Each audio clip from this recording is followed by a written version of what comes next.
因為而家好多年青人呢，都希望能夠通過琴澳兩地嘅聯動呢，能夠喺文化方面呢，能夠創出一片天地啦。尤其係影視從業員啊，或者演藝從業員嗰啲呢，咁其實橫琴係對佢哋嚟講係一個非常之好嘅，包括咗地理位置啊，或者係文化氛圍方面喜劇節啦。咁其實我喺橫琴同澳門都睇過佢哋嘅演出，咁其實呢，佢哋嗰個聯動呢，其實係非常之有效。咁呢度呢，我想問一問就係話嗰個一節兩地嗰個活動呢，已經係稍具規模啦。咁當局呢，其實有冇諗過呢點樣去將佢變成一個可持續嘅文化產業鏈啊？因為我哋講，如果係每一次項目個案式嘅話呢，可能呢從批核啊或者係方面嚟講呢比較麻煩。咁但係如果變成一個產業鏈嘅話呢，喺橫琴一個常態化嘅營運啊、運作啊，咁人才呢自然就會喺度集聚。咁而且呢引申到文化嘅產品啊、教育課程啊等等咧，咁其實呢啲都係一系列嘅產業鏈。咁當局咧未來咧會唔會建立更加具體嘅跨境文化人才嘅流動培育機制？我哋都希望能夠咧做到就係喺澳門培訓咧，喺橫琴實踐呢種常態化模式。咁其實都同人才嘅培養機制咧係有一啲密切嘅聯繫。點樣透過琴澳嘅互動合作，大型文化品牌可以帶動到本地嘅一啲業界，包括我哋專業人員，無論喺我哋嘅演藝文化、影視發展啊、文遺啊、文博啊呢啲而且嚟緊一個文化區嘅建設。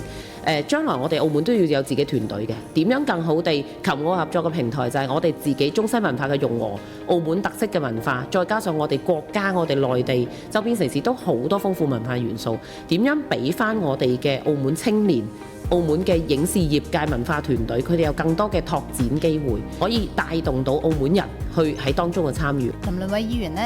提到個長效嘅發展模式。我諗澳琴之間長效嘅發展模式，我相信咧兩地應該就係要優勢互補啦，同埋咧係要加強聯動嘅。咁喺呢一方面咧，今年已經踏出一個好嘅嘗試，一節兩地可唔可以形成產業鏈，加強我哋嘅文創嘅產業嘅發展？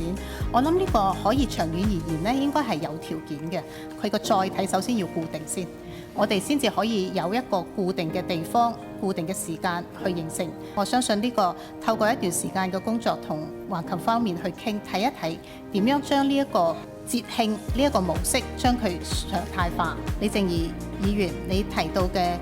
高端嘅人才點樣互動合作，可以去帶動本地嘅業界。咁其實我哋亦都係做一個有益嘅嘗試，就係好似啱啱我哋所提到嘅喜劇節，我哋嘅喜劇人嘅實訓班，咁佢哋嘅頂尖嘅導師喺澳琴兩地授課，然後我哋本地嘅青年參與，本地人我哋亦都係優先錄取咗落去，跟住做一個培訓，培訓出嚟之後喺一個實習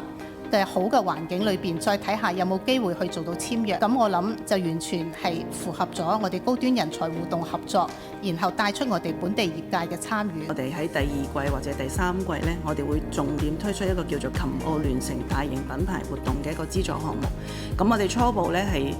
大概有300萬嘅一個預算，咁總嘅會我哋希望可以資助到3個嘅品牌項目。其實橫琴嗰邊呢，亦都係有一個叫做文化事業發展嘅扶持辦法。咁呢一個辦法裏邊咧，係對應到我哋文化發展基金嘅資助項目係1比1嘅。咁相信咧喺兩地嘅資助政策裏邊咧，係更加有針對性啦，令到一啲大型嘅品牌項目咧係可以喺澳門同埋橫琴兩地咧係都係做出一啲成效出嚟嘅。咁相關嘅一啲資助咧，我哋都係有一啲要求嘅。